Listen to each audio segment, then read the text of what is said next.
regidores, regidors, autoritats, amigues i amics. Moltes gràcies per convidar-me a participar en la commemoració de la Diada Nacional de Catalunya de Nou Barris. Sé que per vosaltres és un acte especial i sentit, que avui recupera certa normalitat després de mesos on l'activitat cultural s'ha vist profundament condicionada per la pandèmia.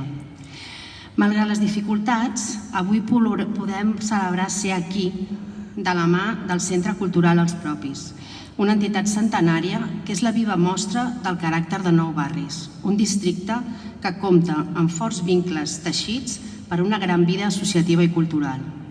Podeu estar orgullosos d'haver sabut forjar col·lectivament una ciutadania amarada pels valors fraternals de l'esforç constant, el bon veïnatge i la solidaritat.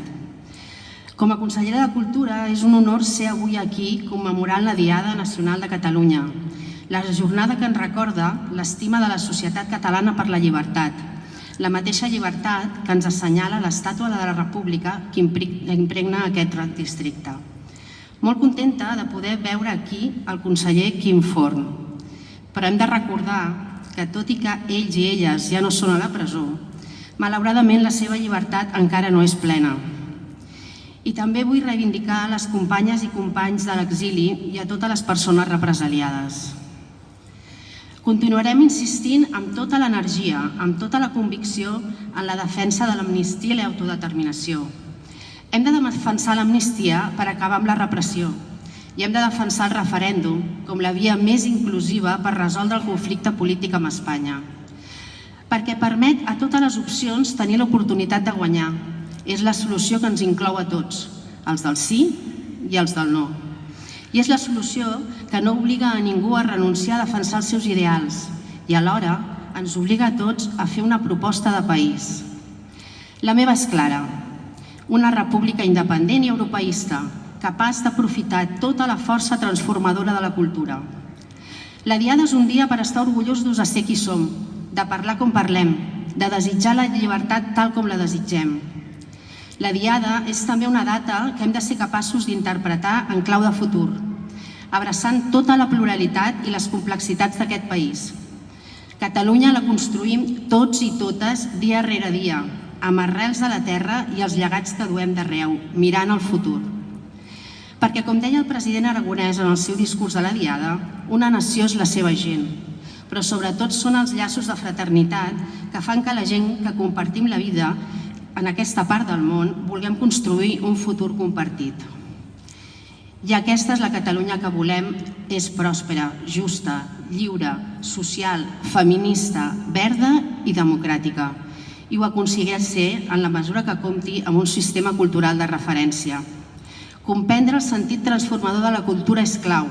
Només amb una connexió estreta entre el sistema educatiu, el sistema cultural i el sistema de comunicació aconseguirem una ciutadania més creativa, una ciutadania més crítica, una ciutadania més empoderada. Cal, per tant, situar la ciutadania al centre de la cultura i la cultura al centre de les polítiques públiques. Posar els ciutadans al centre de la cultura és entendre-la com un poderós instrument de canvi social. Significa que volem incidir en el procés de construcció d'un marc de convivència en el qual tota la ciutadania tingui els mateixos drets, les mateixes oportunitats i el mateix compromís amb el bé comú. Tal com deia el president de l'entitat, a Nou Barris, a l'Eixample o a Ciutat Vella, el que nosaltres en diem la Catalunya sencera. És moment, doncs, de revaloritzar el paper de la cultura com a actiu social. La cultura no es fa sola, la construïm tots dia rere dia, amb cada acció que fem, cada sèrie, pel·lícula, obra de teatre que mirem, amb cada llibre que llegim, amb cada cançó que cantem i amb cada llengua que parlem, i amb cada associació cultural que participem, com la vostra, on sou referents. Sou entitats indispensables per la cohesió social del nostre país. Amigues i amics, el nou govern de la Generalitat es va comprometre a treballar per una Catalunya justa, pròspera, verda, feminista i plenament lliure. Un país que estimi la seva gent i que es fixi com a màxima prioritat, com a prioritat ineludible, la felicitat de la seva ciutadania.